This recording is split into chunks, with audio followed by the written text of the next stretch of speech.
And just to make sure everyone's even more comfortable right now, I'm going to go backwards. So I don't start with what are the prices. I'm actually going to start the other way around.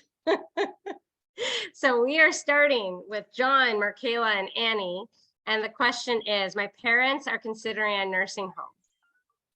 The correct response is not to say, why the heck did you call me? What is the correct response? I can go first. Okay, John. All right. In this case, what I might say, I will acknowledge that yes, dad might be considering nursing home just because he is probably prioritizing his safety, and the fact that maybe he is fearful of the consistency of care that he might be getting, or support he might be getting when he's in home. But if we can sit down with him during a free consultation meeting together with you, the daughter or son, we can make an assessment, then also advise him on what we can offer and what kind of safety measures we can put in place and support to see if it could be sufficient for him to stay in his own home instead of going to the facility. Great. So what you really did there, John, is you really thought about the person calling you and putting yourself in their shoes, right? So you started to be really, really empathetic there. The challenge is we don't know their why yet. That's gonna help me during the meeting. Right. So yeah, exactly. So what would you do then? Exactly. So during the meeting, if do you want me to continue, or should I leave it somebody else to? Well, if you have like an idea in there, I'm happy to hear it. Okay, during the meeting, this is where I bring up how we do things. Like we have support, we can refer them to make the home safe. We can refer them to many different resources. We can also talk about consistency, that we're going to be able to support them consistently, whereby we have caregivers who are able to support them without breaking down all the consistency. Regularly, we'll send them caregivers. To ensure them safety is the key. Okay, just give them the assurance that we're not about getting money, but we are considering much of his safety. We can't make a decision for himself, but we can give them all the resources available so that he can make that decision. Okay, I am going to let the other two go and see if they approach it a little bit differently. Markayla? Hello. Okay.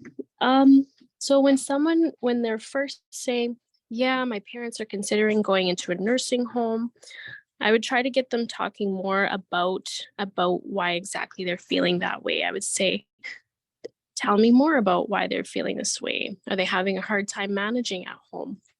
And then you start to get an idea of what sorts of things they're having trouble with. If it is a safety issue, if it's because I can't cook for myself anymore, or I can't do my laundry.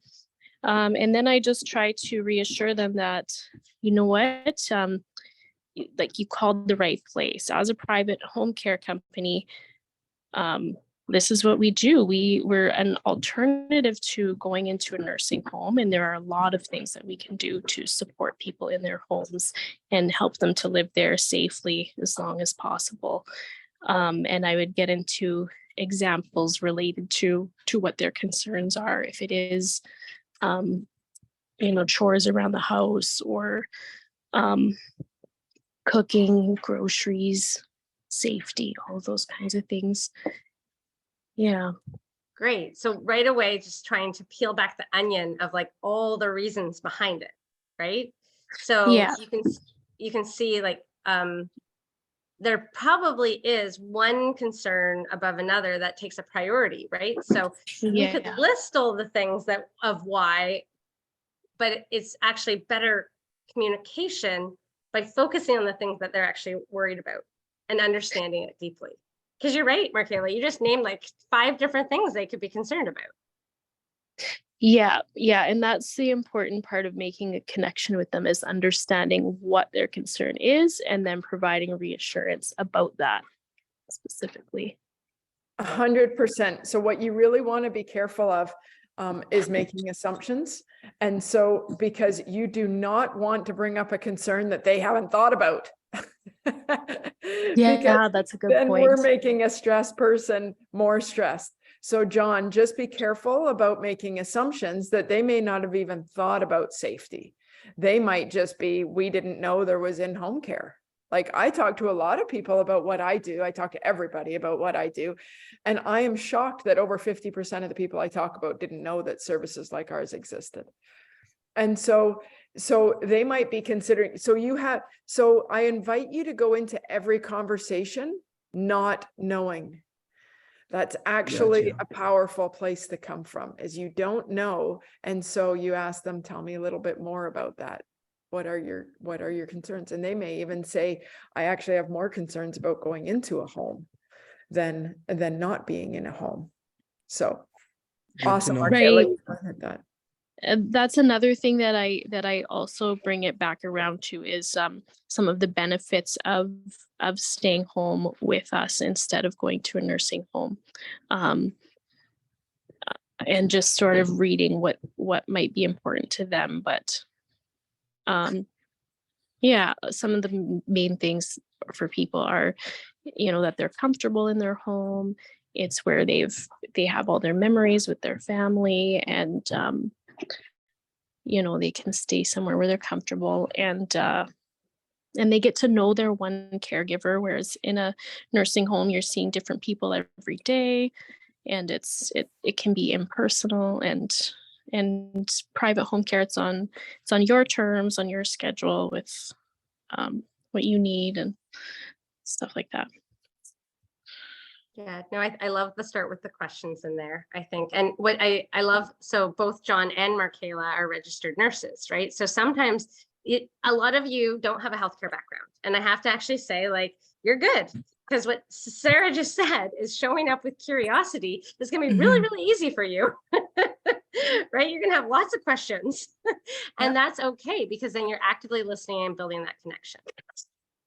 And if I could just add too, because I think that the point that Sarah made about don't make assumptions is so important. It's actually important with all of these questions that we're going to be going through, but we tend to, especially when we're coming from a place of wanting to help, right? Sometimes we just jump ahead and make assumptions. Okay, this is what it is that they're going to need, and we've got to hold it back, right? We've got to hold it back, and as Sarah and Carla said, come from a place of curiosity and just ask really open-ended questions. So, Michaela, I love what you said. Tell me more, right? Tell me more, right? Get them to open up and talk.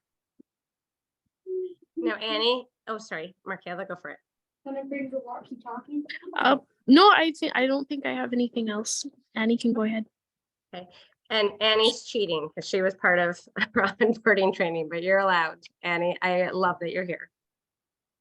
Hi, everyone.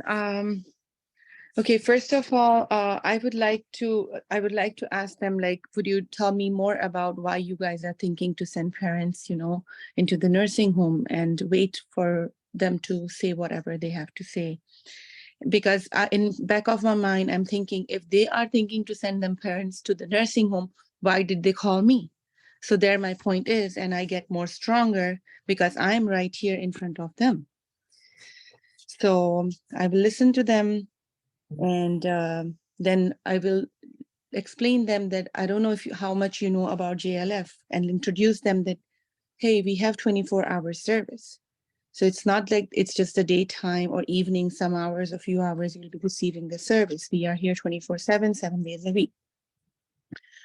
And then let them know that, okay, I understand the nursing home you guys have taught, but what if your parents stay in the environment of your own house where they have, like, where you guys grew up, and the parents are here, they like their area, they like their bed, they like the washroom. If they like to go for the gardening, we can always set up the plan according to their needs and their routine. That would be, I would like to introduce that. And here, you know, you guys don't have no restrictions in the house. Anybody can come, family can visit. In the nursing home, people have timings.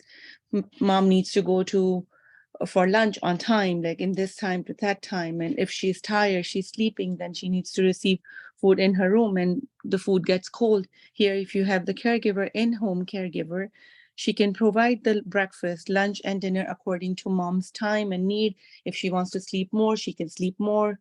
She's not disturbed. Mm-hmm. So what I saw in what you did there, Annie, you started with questions, but what you also have done is you've recognized that if someone's calling with this question, they really don't understand home care. Yeah. So what's really great is that you're a navigator for them of showing options, right? You're an expert, a trusted source to make the decision that's right for them. And that's how you've positioned it with some of the pieces that you've put in there. So that's really interesting in some of these questions, is understanding, being like, okay, so does that mean that I can actually add an additional service here? But being careful on assumptions. Anything else we wanted to add in here? No, I guess I am enough with that. Thank you. Yeah, great. Thank you so much, everyone. Thanks. So that's the first question. So it was maybe one that you're not hearing as much, but it does happen. So going backwards then, my dad still thinks he can do everything. So this is Lemo, Mia, I don't think Mia's here, and James. So James, I'm getting you to go first. All right. Good afternoon. I'd start with sort of an open-ended question, you know, tell me about your dad, first of all. You know, why, you know what I mean? And that might lead to a lot of your sort of answers with that, you know what I mean? And then you can get into specifics, you know, is your dad issued, is he use a walker, but he doesn't use his walker? Is he still trying to drive a car? Or is he trying to use a snowblower? And when he's having problems with vertigo and things like that. But, and, you know, kind of question after that was, has he done anything that has been unsafe for his own safety too? And then we can get into, you know, the benefits of our services to help him keep him safe in the home. So what I like is you actually played out the narrative there, James. You're like, this is a potential. And so the question that you asked as a follow-up question, and your constant follow-up questions, you can't script that, right? Because it's part of the conversation that you were having with them. Sorry, my cats are fighting, if you can hear that. So we'll go. Lemo, I see you're ready. Yeah, so I kind of went through the same scenario as James here, but I think in this kind of situation, it's very important to actually listen to their story. I think I consider it an honor and a privilege to know anyone's story, but I find in most cases like this, where they're making this phone call and saying, my dad still thinks he can do everything, it's usually someone very independent, and it's difficult to even make this phone call. So you really have to make sure that you're listening to everything that they're saying. And I would do the same thing. I would say, tell me a little bit about your father. And then from there, I would say, you know, what is your biggest concern? And in most cases, it's, you know, forgetting to take their medications. Maybe he's a fall risk. Maybe he goes out by himself and they worry, you know, he might get lost, that kind of thing. And depending on what their answers are, you know, we can always start slow. We don't have to jump into, you know, like 20 hours of care. Maybe you just need assistance a little bit, kind of go from there. But ultimately, in this situation, you really have to listen and pay close attention to what even made them pick up the phone and call us. That's awesome. Like, do you guys feel who Lemo's being when she's talking about this? Like you're really, I want to use the word oozing again, but you're really working hard to get into their world. And I love that. And I love that you're, it is an honor and a privilege to hear their story. I love that you use that. And by the way, you guys can steal this. By the way, all ideas are everybody's ideas. So feel free to steal this stuff. But when I go into an assessment and I cross the threshold into somebody's house, those are actually the words I use every time. Thank you so much for having me. It's an honor to be in your home. Like, they're inviting you into their safe space. And I always take that opportunity to acknowledge them. And Lamo, I love how you were doing that. Even if you don't say the words, who you were being was really honoring them. Sorry, I'm somewhere else where phones are ringing, but you're really honoring who they, that their story is important and that you want to hear it. One of the, from our other training sessions with in the other two, there was one, I can't remember who it is that said it, maybe Sarah or Sarah, you'll remember. There was one person that said that they really like, so kind of going off of what James had said about tell me about your dad.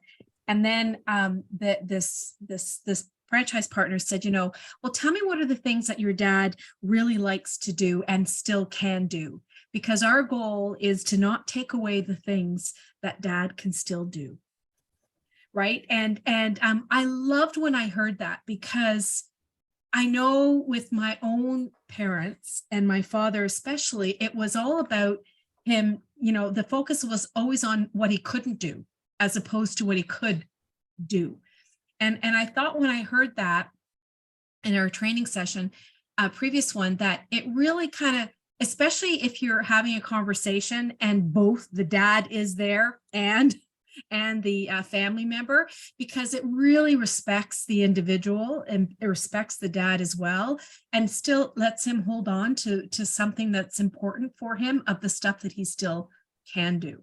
So I thought I'd throw that in as a tag along to tell me about your dad, and then, exploring, so what can dad still do? Because, our goal is really to encourage him to still do what he can do and us provide the support in the areas that he could use support for.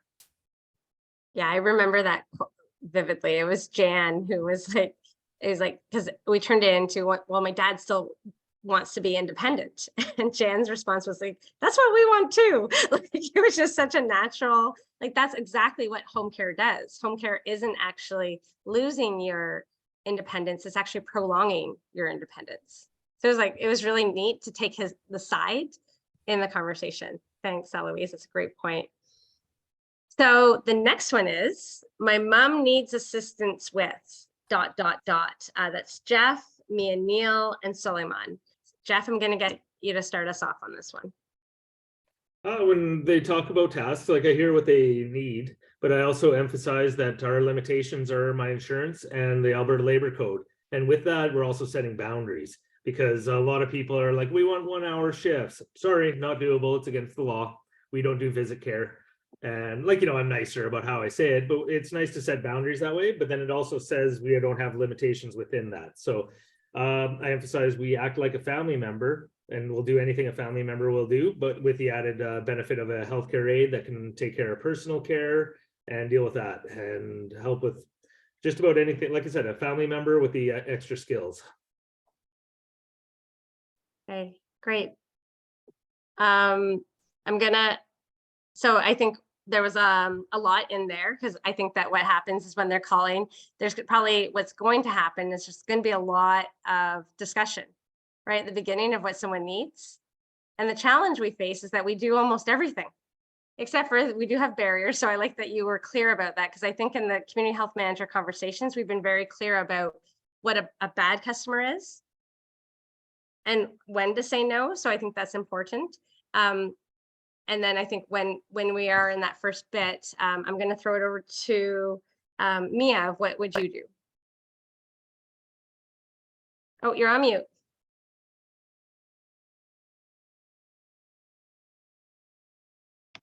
Sorry. Hi.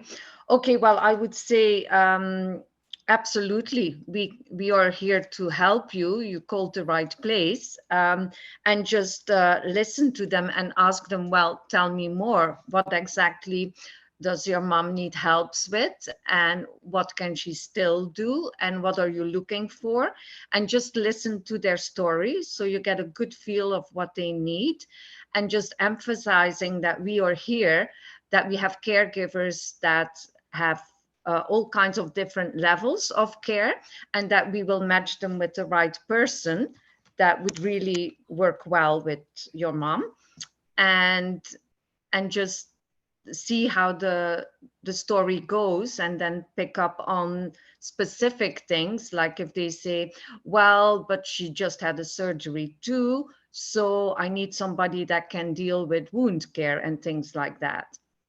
And then explain that we have those people around, and yeah.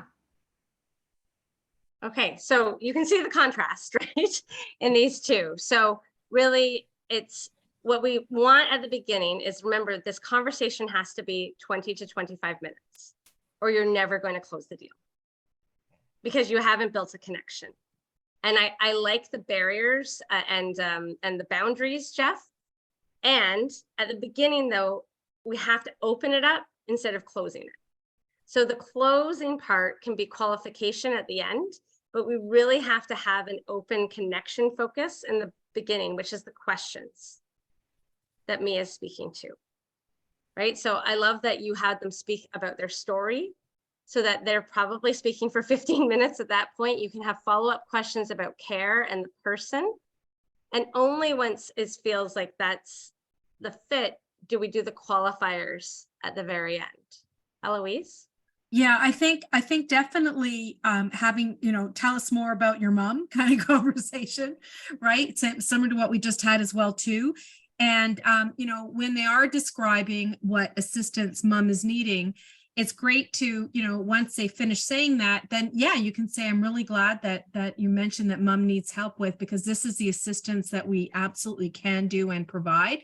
Might even put in a couple of stories on a couple of clients that you do very similar work with, especially when it's something very, very unique.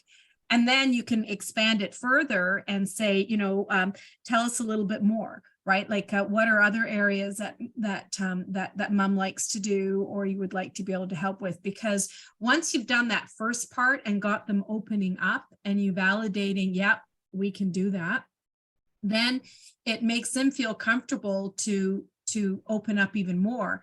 And with your experience, you can also ask some further questions if there's some areas that you're wondering whether or not they might need some help with too, because you've opened it up in the very beginning.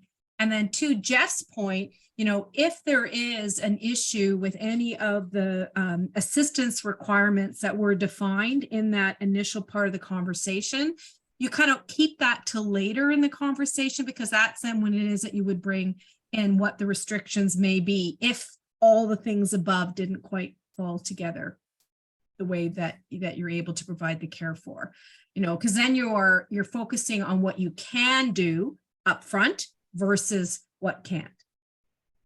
That's and generally, right. If you've really done that discussion and had that, the exploratory questions about telling more about mom and, what about mom here and mom there, right? To dig in, it kind of ends up creating the prescription right then and there in the conversation to needing more than they might have gone in thinking just physical care, and oh, it's only 2 hours. But when you have these other conversations and dig in more, all of a sudden, when you're saying to them, yes, we can do all of this. And then when you're giving them what your minimum is in terms of hours, they're not going to balk, because they're going to go, oh, well, you've ticked off all the boxes of what it is I've said that mom needs. And then on top of that, we've talked about these other ones that mom needs too. So all of a sudden, the 4 or the 5 hour minimum, depending what yours is not so difficult to swallow. Absolutely. Absolutely. By exploring, I often find that people haven't thought of other things like, the grocery shopping or the cooking and putting some meals in the freezer for them to pull out over the next few days or things like that. So you can always almost upsell. But Jeff, I have a suggestion on how I handled the minimum, and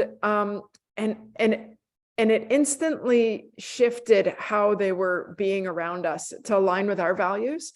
And that is so, and it was often one of the first questions, do you guys have a minimum? So I'll answer that by asking more questions.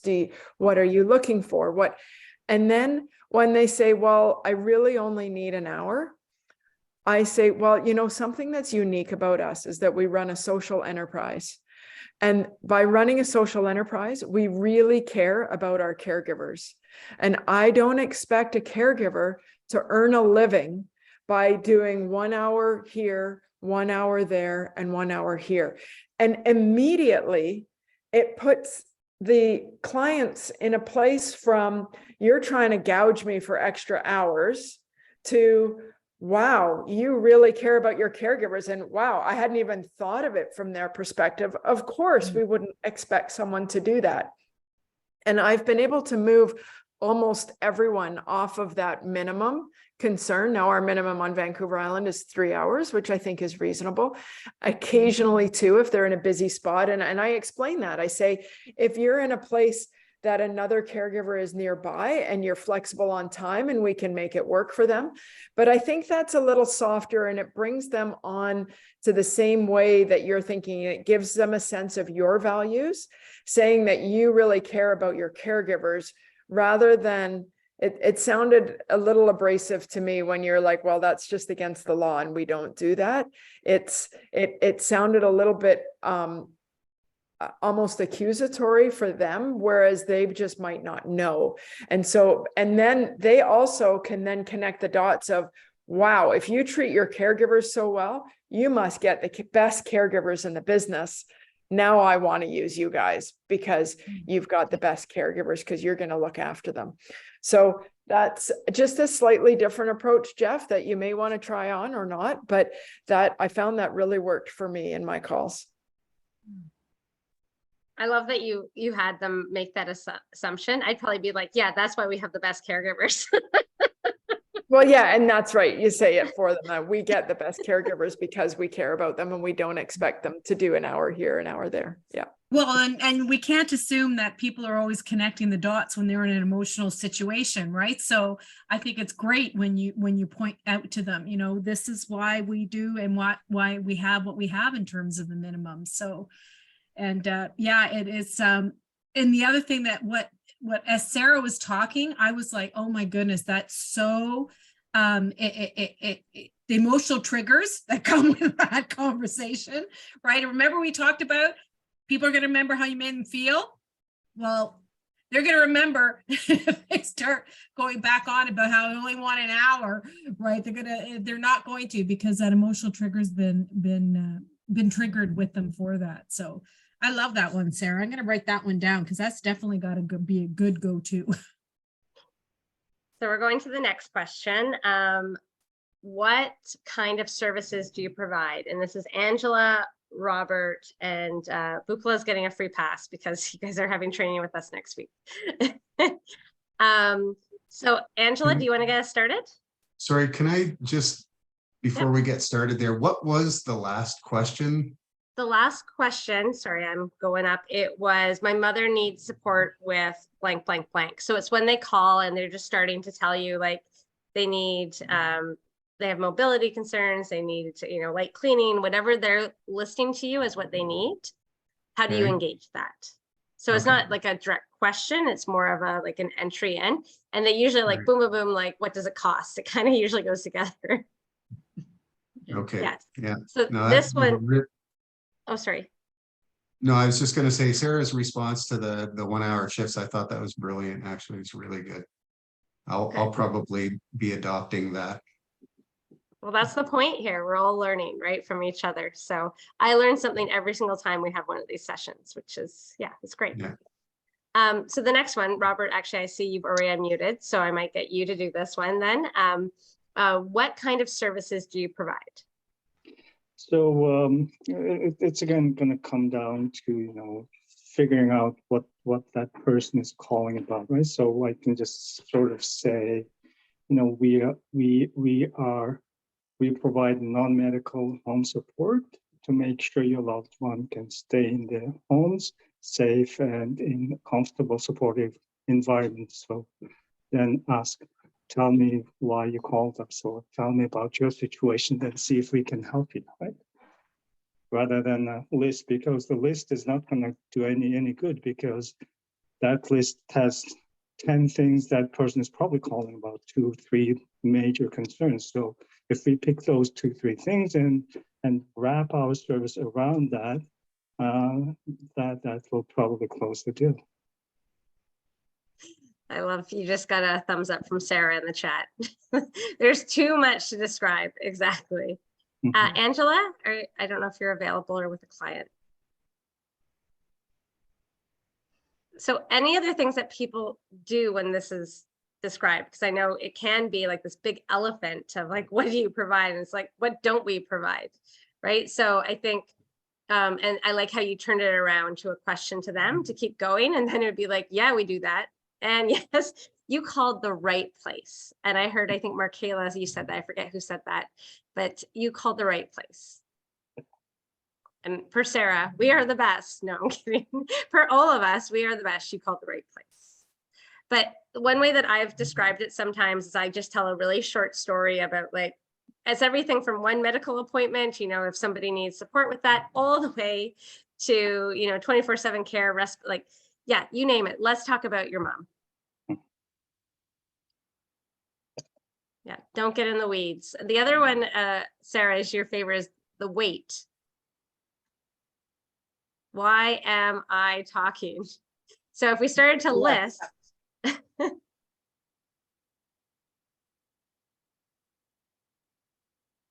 right? Oh, you're typing it in. So whenever you're on these calls, like it is about the questions, right? It's the next question. Keep on getting them speaking. The 20-25 minutes will fly. You have all these copious notes. You go to the in-home assessment and it's already done for you. That's right. Yeah. Yeah. So you want to just to summarize what Carla and Robert so well saying there is that you want to give them an answer so that they don't feel deflected. Yeah. But give them an answer in 20 seconds or less that says, well, we'll do anything. My line is, we'll do anything from walking your dog to full mobility care of, you know, getting someone out of bed and dressing and feeding. So why don't you tell me a little bit more about your needs? So it's something that gives them, you need one sentence that gives them the full breadth of the services, but really putting the question back to them so that they feel comfortable, they've called the right place, and now they're going to tell you their story. And all of these that we've talked about so far is why it's so simple to get the call to be at least 20 minutes long, right? So it's not going, so I mean, that would be one of the challenges that I would be putting out to the group is, you know, how long are your calls now? Right? How long are your calls now? And then, you know, think about like, what are the questions that I can be thinking about asking? If you're asking close-ended questions, right? So those are ones that are yes or no answers. A quick thing that you can change is just to flip them to be open-ended questions. What, how, when, why, right? Where, right? So just reframe your questions with those. And it's amazing how it, like Carla said, you start unpeeling the onion. So, and one of the things, I know we still have that one last question to go to on prices, but I think the thing too, and Carla mentioned this too, is think about if you were in the shoes of the potential client and you were being asked these questions and you're opening up and you're really feeling that, wow, you know, I'm explaining a lot, I'm getting a lot of things off my chest. You're feeling like this person that you're talking to from Just Like Family is really listening to you. You're really feeling a connection. Do you think you're going to want to invest that amount of emotional energy, because that's what you're expending at this point, with another care providing service? Probably not, right? Probably not. So, you know, it's really important to really differentiate Just Like Family and how different they are with the listening and the empathy piece of it. But it also is, as Sarah mentioned, as Carla mentioned, we first heard talking about this, is once they've invested the time with you, there's pretty low probability that they're going to want to have a similar phone call with anybody else. So the last question, and you guys might have sensed a theme to what the answer is to the questions. What are your prices? Who wants to go? Because we got Kenny, Rick, and Annetta. I'll let you guys fight it out. So I can start.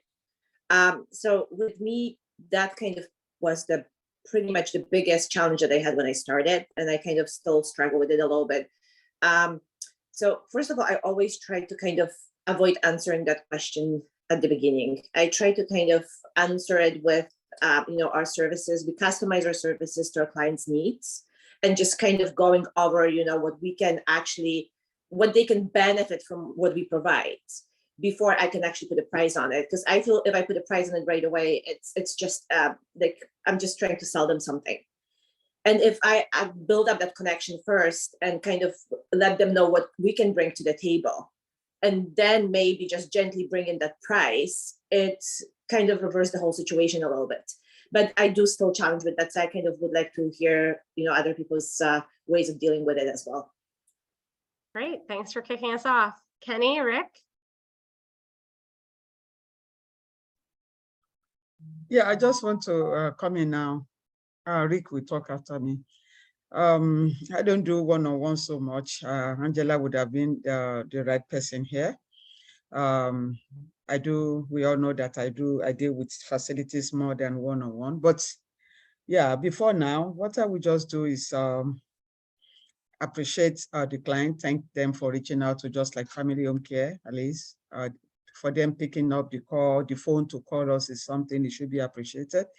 And then I will I'll give them the opportunity to tell me about themselves, if it's actually the client I'm talking to, or if it's their responsible person, like your child that is calling me. Tell me more about your dad, about your mom, or about yourself.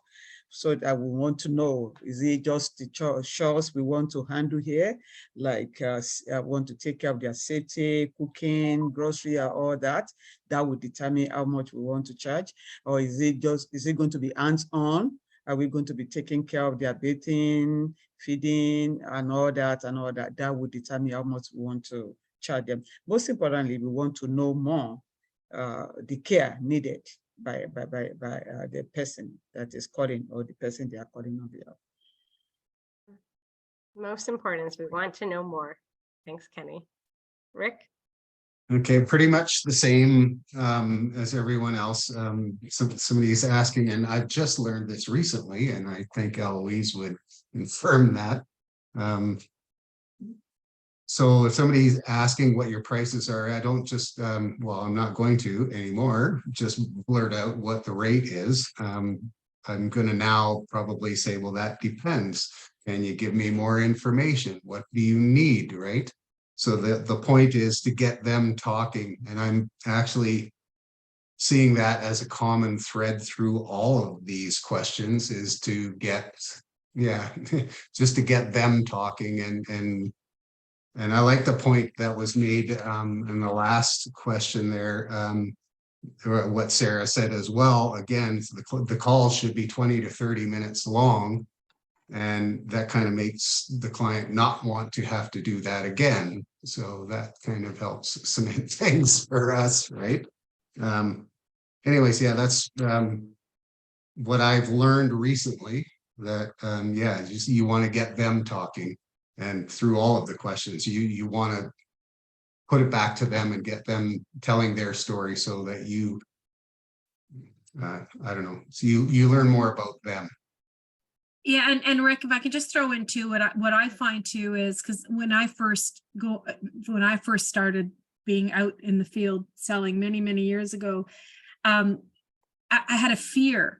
I had a real fear of, oh my goodness, like, so what exactly am I going to be talking about here? Because I knew, what it is that, and what I learned was, with having these questions, like these open-ended questions asking, and you end up doing so much more listening.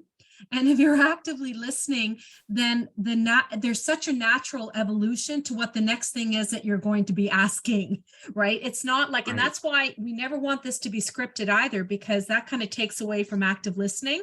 Whereas if you're, open, when you're starting the conversation, finding out more, and then just listening, and when you're really paying attention to what it is that they're saying, it's going to be so natural. The next thing that comes out of your mouth in terms of what you're going to be asking, it's not going to feel rehearsed. It's going to feel authentic, and it's going to come from a place of positive intention. So people will feel that. They will feel it for sure. That's awesome. Well, Rick, you couldn't have summed that up any better, and I'm even happy you stole my thunder. So really, what at this point I would come on and ask, like, so did anyone see a theme with all 5 of those questions? And I'm seeing some head nods. And did anyone see that perhaps it's the same answer for all 5 questions? So we're not actually, and we are, I don't want to say we're not answering their questions, but we're asking more questions. We're finding out about it. They're not talking to hear us. They're calling so we can hear what they're going through. They're in crisis, and you want to be that active listener for them, as Eloise said. I had another point that I wanted to bring up when Eloise, and I didn't write it down, and now I'm having my own senior moment and forgetting what I was going to say. It'll come back to me in a minute.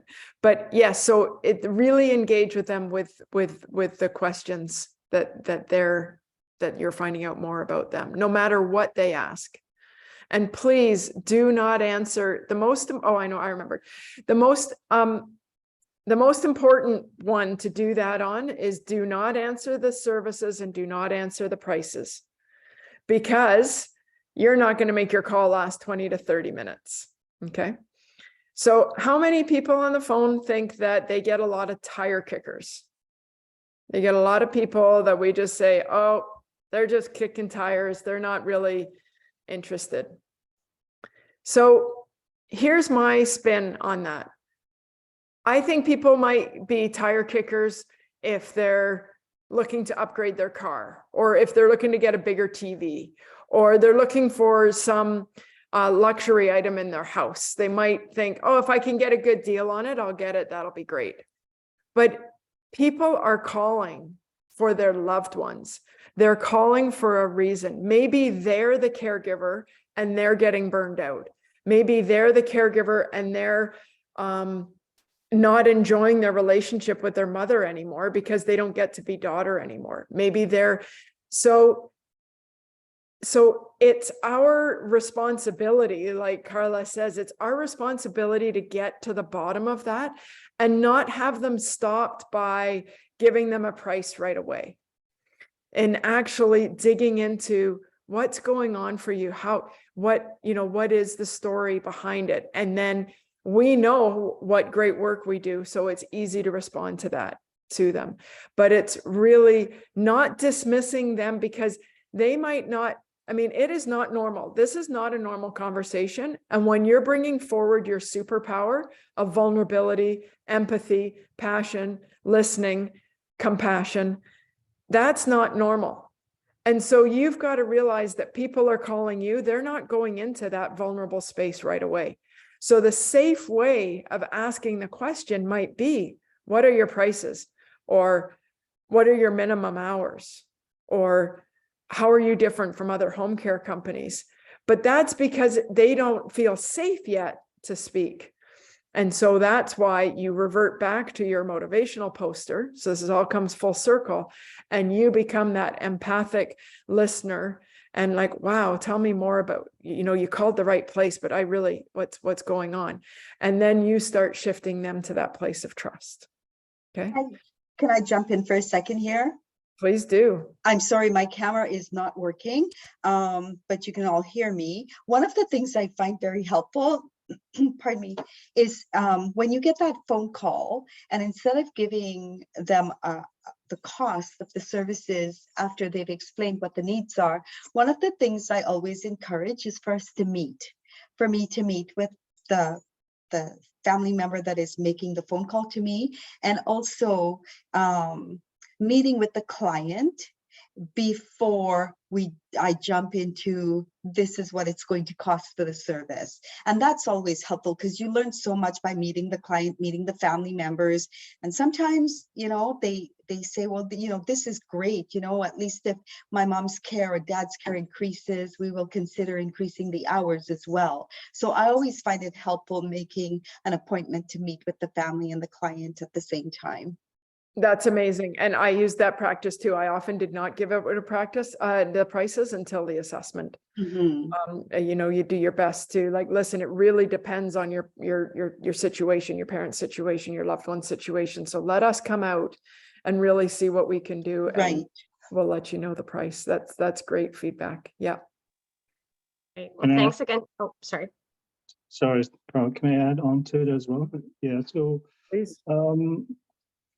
In terms of somebody just calling us, they don't necessarily know, or they don't necessarily know what to ask, right? Because this is first time that they're approaching somebody or agency in most of the cases, right? So first thing, even if they're just starting with the price, that doesn't mean that's what they're concerned with, because they just don't know. So we as a professionals, we need to make sure, lead the conversation to, to bring that vulnerability out from that person, right? So I just want to add that. So. That's great. That's perfect. Absolutely. Yeah. So I invite you all to look to try to find something deeper than the tire kicker that's calling, because there's a reason why they picked up the phone and called you today. And maybe they've called 3 other agencies and got the answer, and so now they're expecting that answer from you. But you can really show them in by not answering how different we are. Eloise is going to bring us home before our next break. You're on mute. Sorry, thank you. That was amazing. And I mean, this part has been recorded, so that's awesome. I think what we need to do as well is summarize all the great points that we've heard over the last few training sessions and actually put it into a document that everybody can use. And you've got to work with what's comfortable for you. Remember, this isn't about being scripted. This is about what's being comfortable and making sure that we're encouraging the prospective clients to open up and tell us more. Okay, so I'm supposed to be talking to you about objections. And so what we're going to do is we're going to just quickly go over a couple things, and then we're going to talk more about this later. So what I wanted to say about objections, which are also known as speed bumps, right? Speed bumps.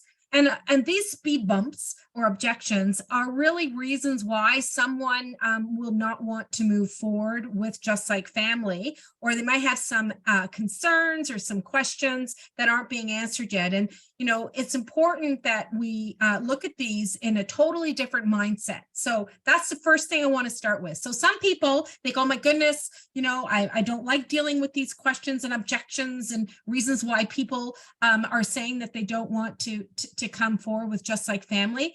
The first thing I want to do is I want to stress that it's not a personal reflection on you. Okay, has nothing to do with you. So that's number one. The next mindset shift that I want to have with this is the fact that I want you, if you have any kind of hesitancy in your own mind about how you feel about objections and think, oh, nasty, I don't like dealing with them, I want you to reframe that mindset and say, this is an invitation. It's an invitation for me because they would not bring these up if they still weren't interested. Okay, they just wouldn't. So when somebody's telling you reasons or having these questions and, you know, things that you're really kind of having to think through, don't kind of like think, oh my goodness, think, oh my goodness, this is still interested. This is great. So that's mindset shifts. So that's message I want to leave you about with objections. More to come on this.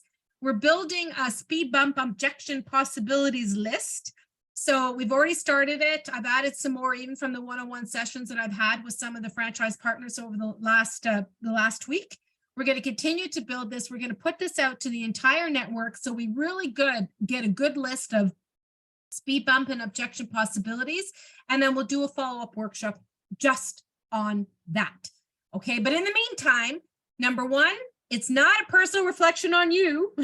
And number two is think of them as invitations to carry on, right? To carry on. So it's your invitation because they're still interested. How'd I do, Carla? I want to get it done in 90 seconds. Did I do it? You did it. So everyone has a break. We'll give you guys the 7 minutes and we'll see you guys all back at 20 after the hour to talk about communication styles. And we're done with recording. You guys are free.